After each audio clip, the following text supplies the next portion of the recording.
Hola, soy Luz Elena Concha, gracias por la invitación. Yo les voy a hablar el día de hoy de tratamiento local en enfermedades inflamatorias. Esto es lo que vamos a ver un poco, no solo tenemos los esteroides, entonces vamos a ir viendo el tema.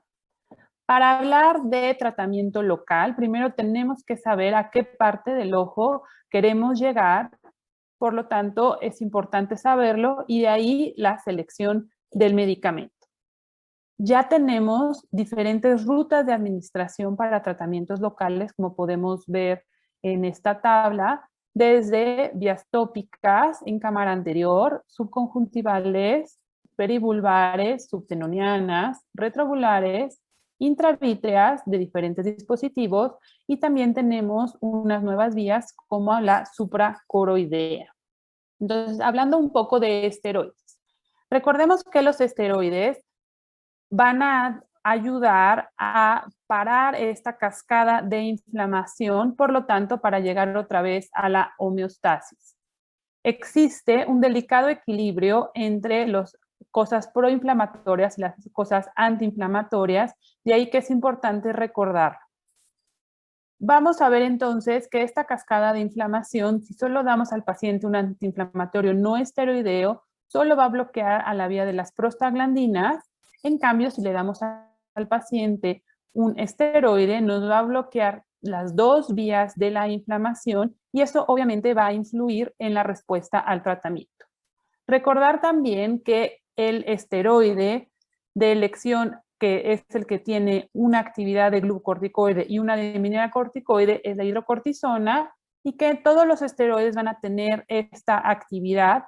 Y es importante saberlo, sobre todo por el tipo de paciente, pensando, por ejemplo, si son embarazadas o si son pacientes pediátricos, que les vamos a dar. De ahí también sale la importancia de a qué dosis equivale cada uno de los medicamentos y qué vida media va a tener en nuestro organismo, aunque sean esteroides que solo vayamos a dar en vía ocular. Para hablar un poco de esteroides tópicos, recordemos la anatomía de la córnea. La córnea va a ser atravesada solamente por moléculas que van a tener una polaridad bifásica. Esto significa que van a funcionar tanto medicamentos que son lipídicos o como son acuosos.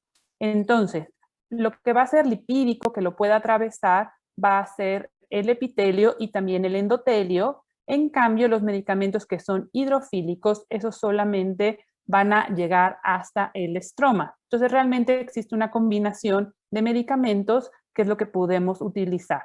Entonces, para eso tenemos que tomar dos cosas en cuenta. Tanto la penetración, que puede ser un fosfato, que solo va a llegar a estroma, un alcohol que va a ser bifásico, que va a tener una buena penetración, o un acetato que es bifásico y va a tener una mucho mejor penetración a cámara anterior.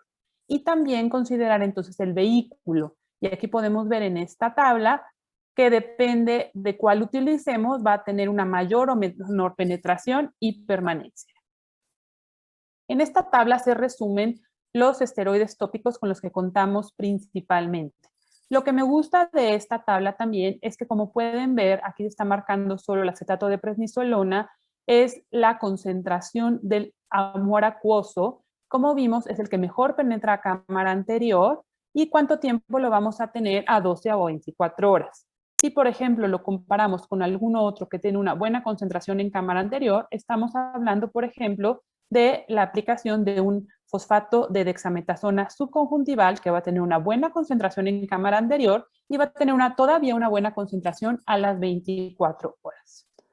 Normalmente quienes hacemos inflamación ocular decimos que si vamos a usar el medicamento ya sea en original o ya sea en genérico. ¿Y realmente por qué es esto? En este artículo se describe muy bien si un paciente deja el frasco en posición vertical, ¿qué es lo que va a pasar? Entonces, el medicamento original va a tener una muy buena respuesta y va a llegar a la potencia necesaria, en cambio, los genéricos no. ¿Y esto qué pasa? Si al paciente le pedimos que agite el medicamento, vamos a tener una mucho mejor penetración y potencia, que es lo que estamos buscando. En cambio, si el paciente no agita el medicamento o además es genérico por el tamaño de partículas que van a tener, que además no es acetato, no vamos a llegar a la penetración que queremos. teniendo entonces que medicamentos genéricos van a llegar a un porcentaje mucho menor de concentración, de ahí que el paciente no esté respondiendo al tratamiento que elegimos. Entonces, ¿cuáles van a ser las indicaciones de los esteroides tópicos? Principalmente van a ser aquellas uveitis anteriores, aquellos pacientes que además tengan afección de esclera o de córnea, y va a ser un coadyuvante siempre en aquellos pacientes que tengamos alguna inflamación, ya sea uveitis intermedia, posterior o panuveitis. Entonces, ¿cómo los vamos a indicar? Esto va a depender de la severidad de la inflamación. Si es un cuadro leve, moderado, podemos iniciar más o menos cada 4 horas. En cambio, si es un caso severo, hay una forma que se llama dosis de impregnación, que podemos dejar al paciente que se ponga una gota los primeros 5 minutos de cada hora y posteriormente irlo bajando cada 1 o 2 horas según cómo vaya el cuadro. Siempre es importante tener al inicio de cualquier esteroide un seguimiento estrecho, principalmente cómo está mejorando el paciente, si una reactivación y por aquellos efectos adversos que podemos tener, principalmente a temprano, que puede ser un aumento en la presión intraocular. Además de los esteroides tópicos, podemos utilizar los esteroides por diferentes vías, depende de lo que queramos conseguir. Entonces aquí podemos ver las otras vías que podemos utilizar y cuáles medicamentos sí se pueden utilizar en estas vías. Hablemos un poco de los esteroides perioculares intravítreos. Además de los esteroides que encontramos aquí, podemos ver que algunos van a ser más ésteres, que son acetatos y acetónidos, que van a tener una mayor permanencia en los tejidos. Eso se debe a que son liposolubles. En cambio, aquellos que son fosfatos sódicos o succinatos sódicos son hidrosolubles y ellos van a tener un periodo de permanencia menor y una acción más rápida. Entonces, si recordamos algunos de los esteroides que usamos, por ejemplo, el acetónido de triamcinolona, de ahí que es uno de depósito que va a durar más tiempo, o algunos que son combinados, por ejemplo, el acetato y fosfato de betametasona, por eso tiene uno que va a empezar a funcionar pronto y uno que va a durar unas semanas. Es importante, como vimos, no solo recordar qué pasa a nivel del ojo, sino cuánto va a pasar a nivel del cuerpo. Aquí los ejemplos, por ejemplo, de los esteroides perioculares más utilizados, a cuánto equivale cada uno de estos medicamentos si lo comparamos con prednisona. Entonces, realmente le estamos dando una dosis alta y eso pensando principalmente en los efectos sistémicos adversos. Hablando entonces, ¿cuándo los vamos a utilizar? En aquellas uveitis severas, crónicas, en algunas intermedias, posteriores supraenuveitis, siempre como coadyuvante, y para complicaciones como edema macular quístico. ¿Y cuánto tiempo va a durar? Pues eso depende realmente de qué es lo que queremos tener de medicamento y de ahí la selección. Por ejemplo, si utilizamos triamcinolona intravítreos, es un paciente con pars planitis que además de tener papilitis, vasculitis y un edema macular importante, después del medicamento, como pueden ver, hay una mejoría muy, muy importante en su angiografía fluoresceína. Para el edema macular se pueden utilizar tanto medicamentos que vengan en dispositivo o medicamentos como la triamcinolona. Ambos tienen muy buena respuesta para desinflamar y básicamente van a tener la misma mejoría en agudeza visuales y las mismas complicaciones. Existen, como vimos, nuevas tratamientos, como por ejemplo la inyección de esteroide supracoroideo, que es una de las nuevas técnicas que va a tener menos efectos secundarios en segmento anterior y una buena cantidad de medicamento para polo posterior. Desgraciadamente, pues todos los medicamentos tienen sus efectos adversos y aquí podemos ver los principales de estos. Entonces, ¿qué debemos hacer? Siempre tenemos que saber qué esteroide vamos a utilizar, pensando sobre todo la potencia y el vehículo y la concentración del fármaco que queramos. Siempre tratar inicialmente de forma agresiva y rápida para cortar el cuadro inflamatorio y reducir secuelas, y de ahí pensar en la reducción apropiada para siempre mantener al paciente desinflamado.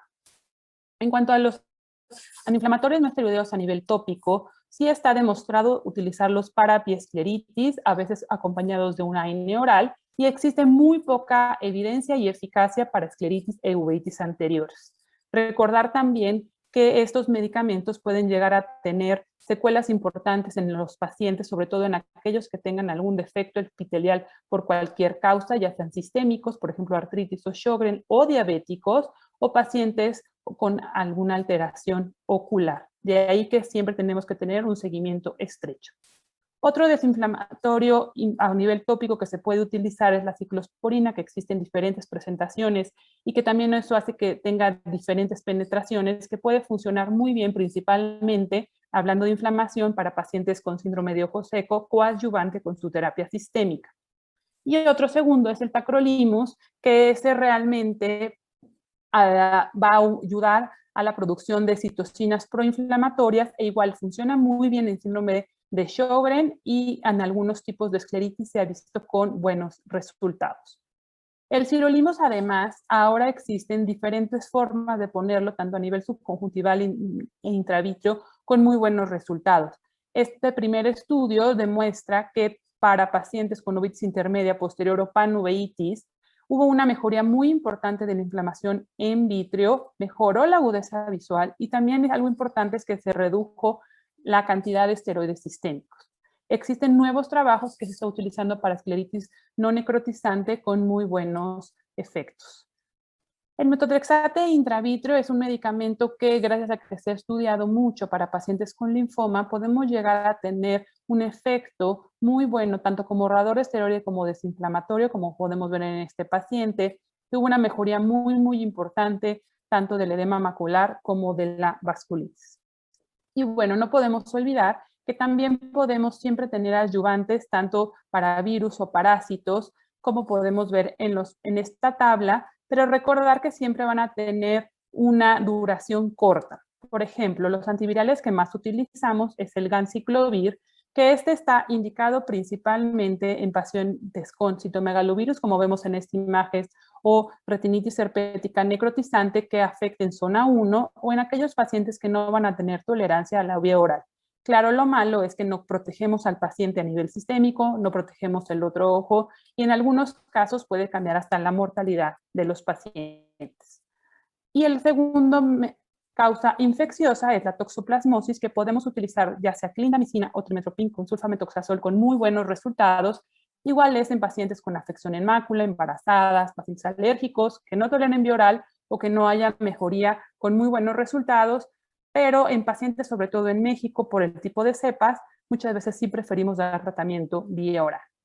Y no olvidar los antiangiogénicos, que todos se pueden utilizar en pacientes con enfermedades inflamatorias que desarrollen principalmente membrana neovascular. Realmente a todos los pacientes les va bien en mejoría de agudeza visual y muchos de ellos recordemos que también necesitan en conjunto la terapia inmunomoduladora sistémica. En cambio, para pacientes con edema macular quístico, los pocos estudios que existen siempre les va mejor con algún esteroide intravitreal, entonces hay que valorar cada caso. Entonces, realmente se han diseñado nuevas moléculas, ya sean micropartículas o nanopartículas, para administrar los medicamentos de una forma eficiente. Entonces, aquí podemos ver qué es lo nuevo que puede haber y como pueden ver, hay estudios que van desde la fase preclínica hasta ya fase 3 o ya están en el mercado de diferentes formas de partículas que son inyectadas, que algunas se van a distribuir en vitrio, lo que va a hacer que tengamos mejores concentraciones de diferentes medicamentos por más tiempo en estas zonas del ojo. Entonces, ¿qué podemos concluir al respecto? Realmente el tratamiento local es una herramienta muy importante para desinflamar. Hay que pensar cuándo lo tenemos que dar, qué medicamento vamos a hacer y siempre conocer cada medicamento, sobre todo por los efectos adversos que puede llegar a tener. Y lo que debemos llegar siempre a tener cero tolerancia en inflamación, de ahí la importancia de ser agresivos desde el principio. Muchas gracias y quedo al pendiente para cualquier pregunta.